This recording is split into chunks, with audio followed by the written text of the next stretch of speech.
He's got a kid. Can we talk about what we liked before? Can we talk about what we liked before? Yeah. I love the continuing juxtaposition with the conversations and natural disasters and shit like that. It's very interesting. Makes you think about like the world people are being raised in now. Very interesting. That's really like the main thing that kept getting to me was that. And also, I really liked the characters so far. Very grounded. I noticed that I probably want to clean it up and edit it Yeah. a little bit. Oh, I was getting, yeah, a little bit. There were certain parts where I think it goes on a little too long. The monologues are too long. That's what I was thinking. The monologues are probably too long. I have to edit them. Yeah. I mean, just like there's just little things that like in people's speech patterns that like. That's it. But the problem was because these were directly transcribed. Yeah. I mean, a professional actor would figure out how to. I mean, I've acted in enough plays to know that you need to write normal characteristics of speech, and it's the actor's job to figure it out. And nobody's a professional actor today, and that's fine. I did have problems with Elena. I had a lot of trouble figuring out, making this decision. Okay, how do I want to write her? Yeah. Because to be honest, it was really hard to transcribe because her accent was so thick. Yeah. But now that it's on paper, I might want to clean it up. Yeah, like I think my biggest issue was just some of the characters Thank you. you feel like they're talking just to talk, and at some point you feel like the little bit of what they said right here could be clipped and nothing would be missed, you know? That's where I think some of the monologues are too long. Yeah. What, and you get into it more towards the end of the play, is that the mothers actually offer grounded, practical solutions to what's happening in the world.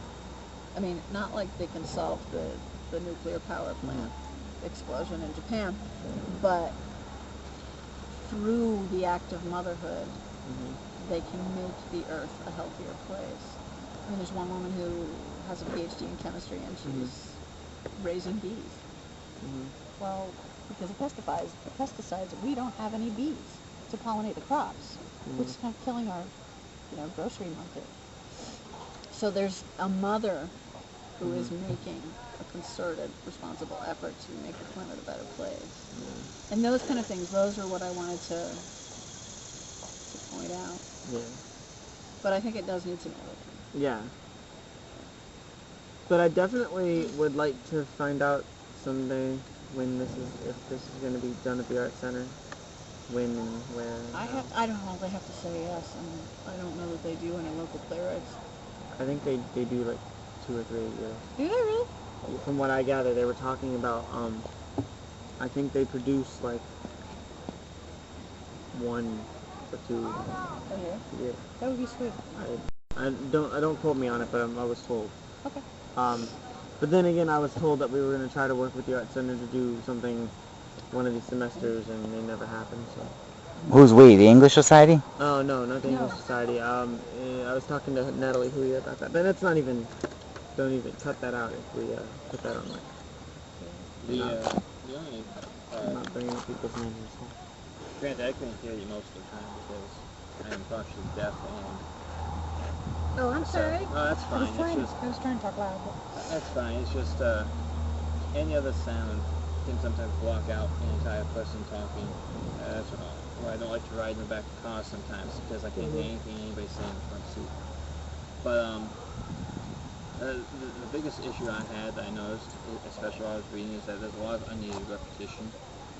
That's what I was noticing. That's what I was. You'll say the same sentence again. Because this is just like the straight transcription, and that's why I think you're right. I have to go back and clean it out, and edit it. But that's just how they naturally talk. And for a while I was kind of vacillating on going, do I want to stay with the natural sound of the dialogue? But then to read it out loud, to hear it out loud, it does need to be I edited. think you can It still does keep need the to- essence of the natural dialogue without having it as repetitious. Yeah. You know, Oh, absolutely. I you agree can. with you, A lot of it can be kept. It's just, yeah. There's a lot of things in there too, like right, you know what I mean. I took all the ums out. I had left all the ums in it first, and then I was rereading it and going, oh no. And I took all the ums out. But yeah, I do think I need to go back and clean it up some more. Mm-hmm. I do think I need to. I mean, like that's the difference between like this conversation right here. If somebody were to transcribe it, there's a lot of likes and ums and Yeah. and it would make everyone here sound. And on one hand, a professional actor would know exactly how to handle that. Mhm. And Yeah. give the right intonation and have the right cadence to their delivery. But on the other hand, it absolutely needs to be cleaned up. So I mean, like it's just when it translates to the stage, it can't, like direct from the mouth, kind of like just like when you translate from something from stage to screen, you gotta change a few things because it just doesn't work. right. In reality, it works a little differently than on stage and on screen. So that's how they got. So I have some editing to do. Yeah. But it's not even a Who do I big even deal. talk to? Do you know who the contact is at Ashton Villa? I wasn't Um, sure. I was actually going to wait until school started, but now I feel like that might be too late. I would try to get a hold of Natalie Huya and see if she can hook you up with people. Do you have her email address? It should be nhuya@kent.edu. Okay. I don't know how to spell Huya, so Huya. Huya. That's easy. Hoo-yah. Huya. Yeah, either go through Natalie or Douglas Anderson. Yeah, he's a librarian, but he Send me directs this a in lot an of email, plays. please. He's on my friend list on Facebook. All right. Douglas Anderson. I might just have to recommend. Yeah. I think there's an option to do that on Facebook now. Yes. I'm gonna have to do that because Doug, I don't really know Doug personally, but I know he directs a lot of plays there, and I know that he has written a play or two that have been done. He's really big in that community, Yeah. so and he's a librarian. Right. The other play I was thinking